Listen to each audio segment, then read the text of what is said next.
This is problematic for Kemi Badenoch, isn't it? How can she turn things around for your party? Well, the thing about those opinion polls is that they are at best a snapshot. They are not a prediction, and there is a long time between now and the next general election. We've already seen with Labour that their popularity has absolutely crashed, and they have done that in just 15 months. Reform are obviously very pleased about these opinion polls, but really what we're seeing is whenever they put forward any proposals, those proposals fall apart, often within hours of being made.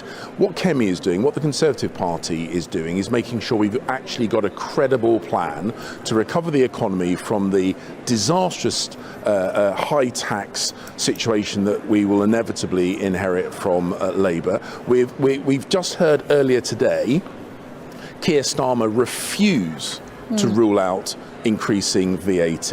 We know that Rachel Reeves is going to have to put up taxes in the autumn budget, and what we're seeing from Reform is that they want to increase the welfare budget, and that means inevitably increasing taxes. So we are doing the professional hard work. We'll let the flimsy headline-grabbing announcements. We'll leave that to Labour and Reform and the hijinks to the Lib Dems. We're the only party that's got a credible plan for actually reducing taxation and getting the country back in the right direction.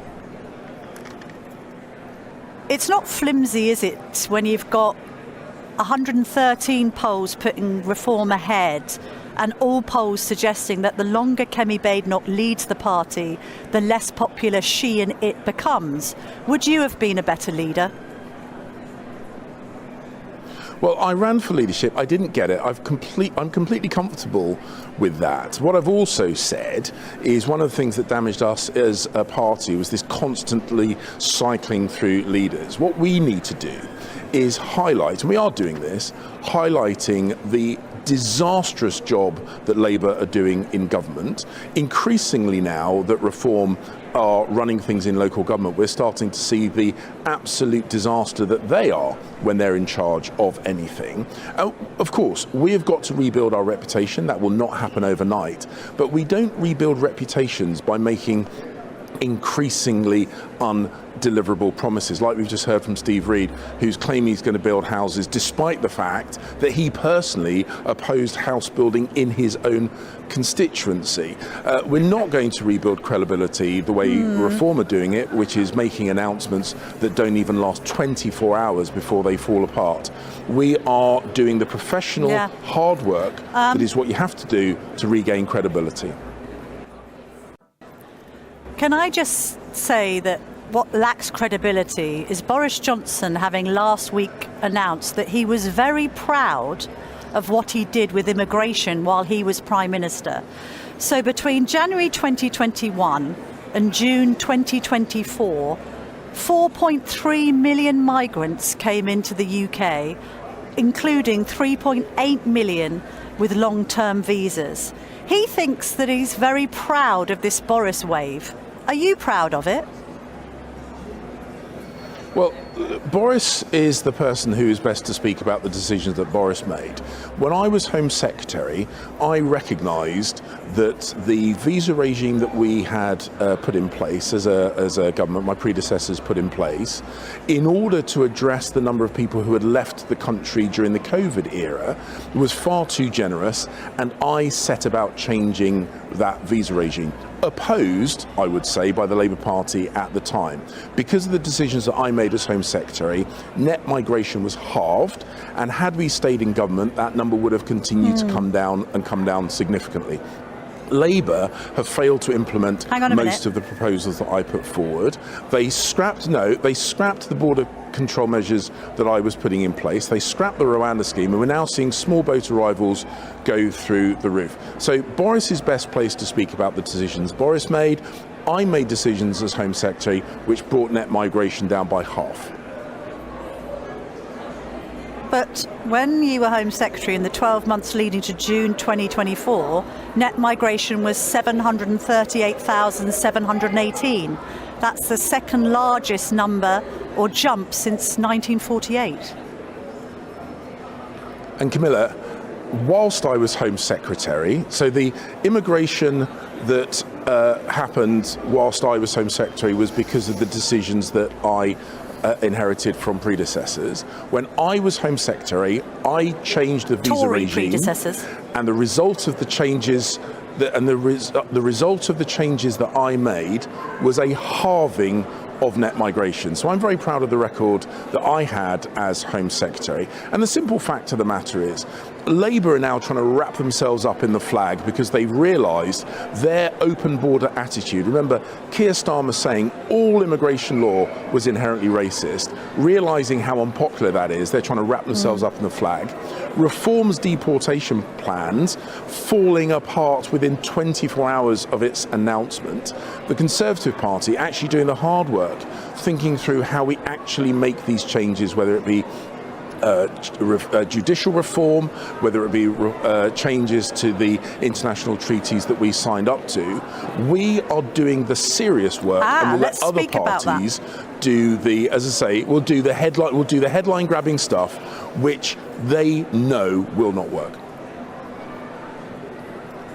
Okay, but let's talk about those international treaties. Can you clarify where you now stand on the ECHR? Because previously you've been hesitant. I stand where I've always to leave stood. The No, ECHR. where I've always stood. It's Kemi Badenoch. Well, what's the answer? What's the answer there? My position has always been the same, and if you guys can't report it, that's your fault, not mine.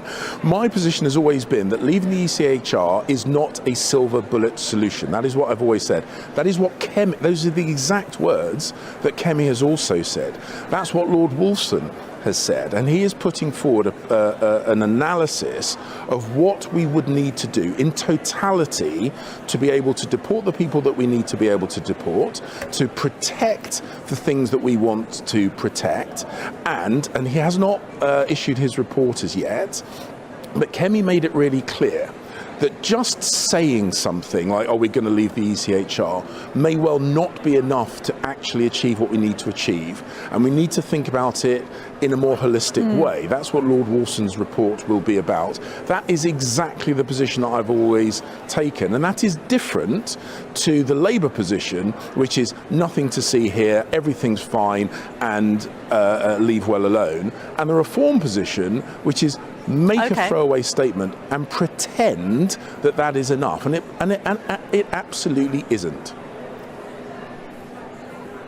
All right, so we avoid any further misreporting of what you've said. Can you clarify whether you did say in private, when you were Home Secretary, that you thought the Rwanda plan was, quotes, bat shit crazy? No, I didn't. What I said was that our almost exclusive focus on that was bat crazy.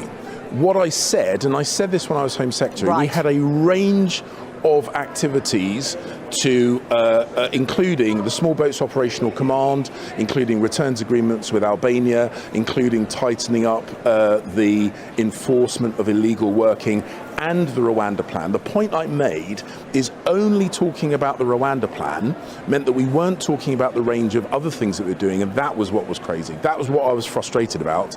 And when I became Home Secretary, I made sure that as well as actually moving forward with Rwanda, we also spoke about the other range of things. And actually, the person that I had that conversation with, funnily enough, was Yvette Cooper. And her betraying and misreporting a private conversation, I think, was rather unprofessional.